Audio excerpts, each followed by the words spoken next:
All right, guys, in this video, we're talking about how to use your Facebook business page to promote your therapy private practice. Let's dive in.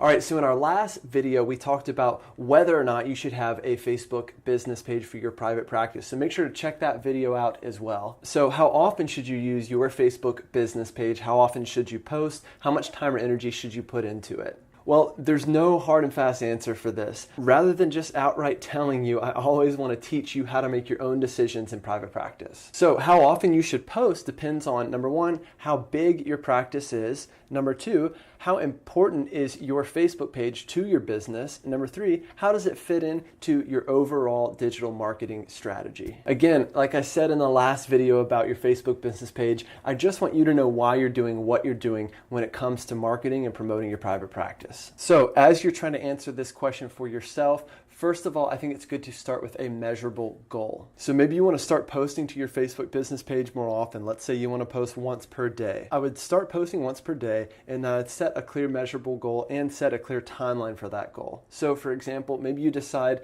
you want to see if you can generate 2 new clients in a week from your Facebook business page. Set that goal, and at the end of that period, let's see if you've met that goal. That's going to give you the information you need as to whether you're going to keep leveraging your Facebook business page as it relates to promoting your practice. As with any digital marketing strategy, I want you to approach things from the perspective of someone doing an experiment. So look at your baseline numbers, look at your current referrals coming in right now. Make sure you're always tracking, of course, where they're coming from, and then start your test. Once you've started that test, then you can start to evaluate how well this new strategy is working for you. Now, you want to generally be looking for a clear ROI or return on investment. This is not always going to be that straightforward, especially when it comes to something like using your Facebook business page. So in a perfect world, everything you would do in your digital marketing would result in new paying clients. In other words, it would be a lead generating activity for you. But for many people, especially if you're a group practice and a larger group practice, you might be using something like your Facebook business page just to increase your brand awareness or brand recognition.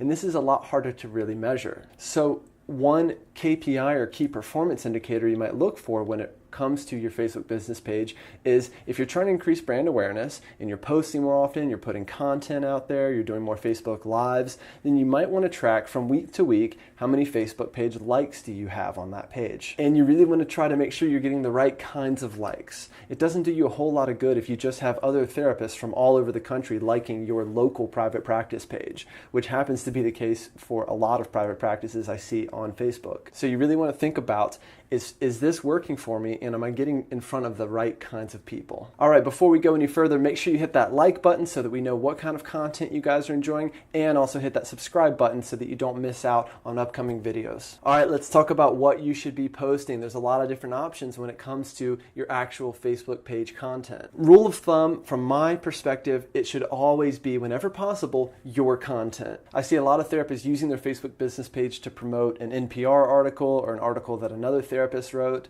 Sure, this could create some engagement on your Facebook business page, but it's not really creating that know, like, and trust factor that we're really going for. So you have to know the purpose of your content, and if you're creating content, you've really got to leverage it. So whenever possible, promote your own original content on your Facebook business page. You want to promote content that is on brand for you, right? So on brand, meaning it's something that's consistent with you, your brand, the vibe and feel of your practice. So if you work with a lot of young professionals in a metropolitan area, then you might want to use videos or content that you've created that really speaks to them, that has a cool kind of hipster vibe to it, or really speaks to that city lifestyle.